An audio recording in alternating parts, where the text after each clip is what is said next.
essa é a apresentação do trabalho desenvolvido na matéria de pensamento computacional.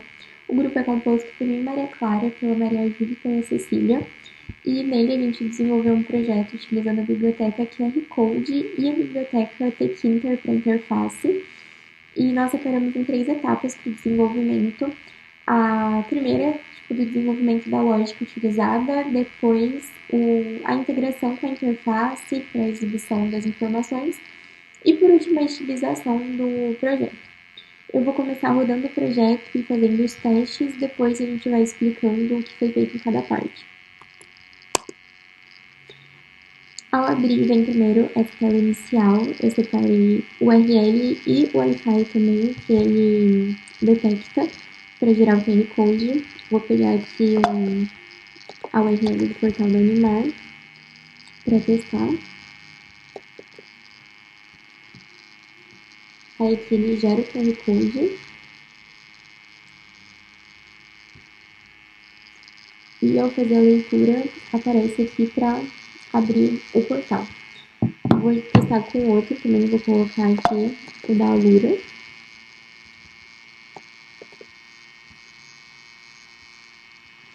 Que aí já abriu um QR Code diferente, que também mostra aqui para abrir o site. E eu vou testar também com uma rede de Wi-Fi. Vou usar aqui de casa. Que é só colocar o nome da rede e a senha. Ele também vai gerar um QR Code e aparece para conectar a rede. E aqui também tem o histórico de todos os QR Codes gerados. Então aqui a gente acabou de testar com o portal da Unimar, com o site da URA e com o Wi-Fi, então ele vai listando todo o histórico e aqui é possível ver o QR Code específico. Para o desenvolvimento da lógica, foi criada a função generate tanto aqui no QR Text quanto no QR Wi-Fi, e ele recebe a informação do link e, com base no link ou no Wi-Fi, que seria o nome do Wi-Fi e a senha, e ele gera o QR Code baseado nisso, utilizando a biblioteca. E aqui tem um histórico. Para a criação do histórico foi criada uma lista vazia e tem essa função que é para adicionar o histórico, então ela vai receber o tipo, no caso se é o URL ou se é o Wi-Fi, e as informações, a imagem, né, do QR Code gerado, e ele vai adicionando, utilizando o append nessa lista de histórico.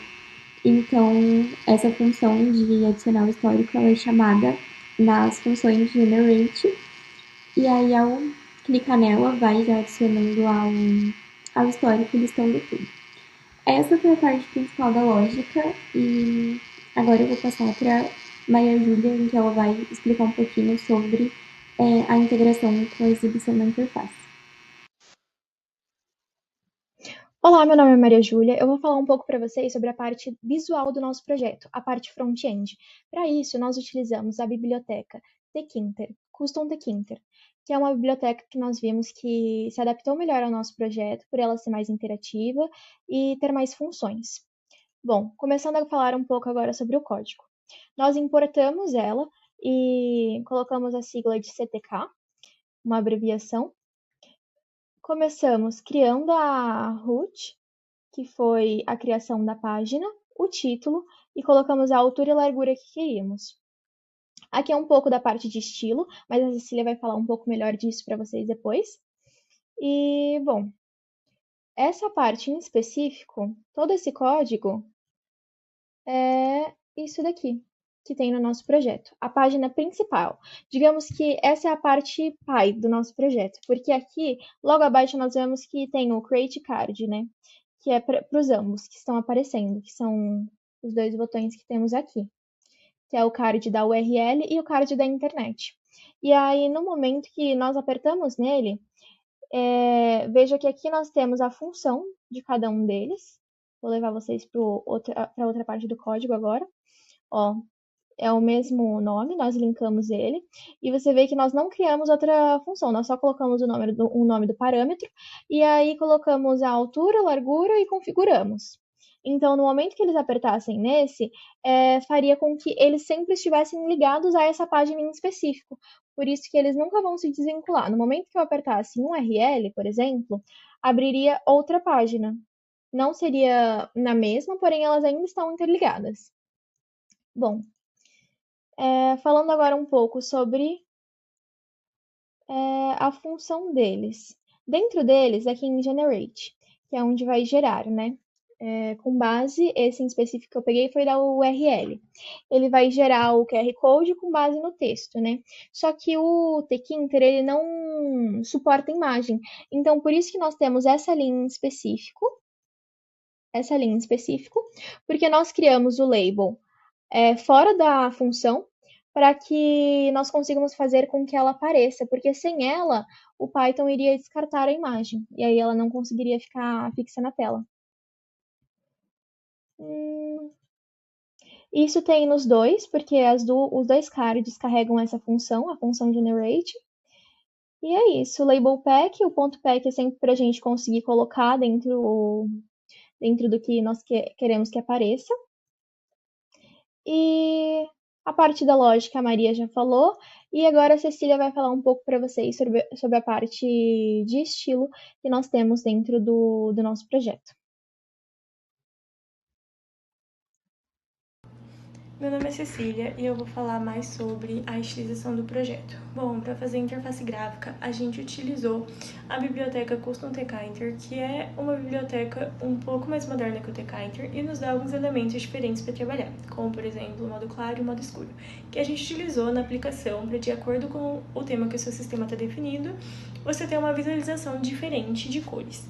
Então, a gente pega aqui o tema do sistema e por meio de uma função a gente vê se esse tema é claro ou se ele é escuro e quais variáveis de cores a gente vai usar. Então aqui a gente tem uma classe colors com a variável light com a variável dark e dentro delas tem as cores definidas do fundo, do botão, do texto, de acordo com o modo ali que o seu sistema está definido. Então, nos componentes, a gente tem todos os componentes utilizados na aplicação. Então, a gente tem as labels, os buttons, os entries e etc. E a gente tem a estilização deles. Então, aqui, por exemplo, a gente tem a estilização da fonte com o tamanho dela, se no caso ela está em negrito, a cor que ela utilizou. Então, a gente pega a variável que a gente definiu aqui em colors e coloca aqui, e esse current colors pega o tema, então ele pega ali se o tema é light ou dark e aplica a variável de acordo com o tema que o seu sistema está definido. Aqui a gente tem o paging, na verdade o margin, porque se ele está definido aqui no pack, ele é margin, ele não é paging, e todas as estilizações no geral da nossa aplicação. Então a gente tem aqui, por exemplo, do button, a cor de fundo, a cor do texto, a cor do hover, o tamanho da borda e etc. Bom, essa foi a nossa aplicação. Espero que você tenha gostado. E eu esqueci de falar também, mas no início de todas as páginas a gente importa ali a biblioteca, né, o Custom Tkinter, e também importa o arquivo colors com a função current colors para conseguir definir as cores de acordo com o sistema.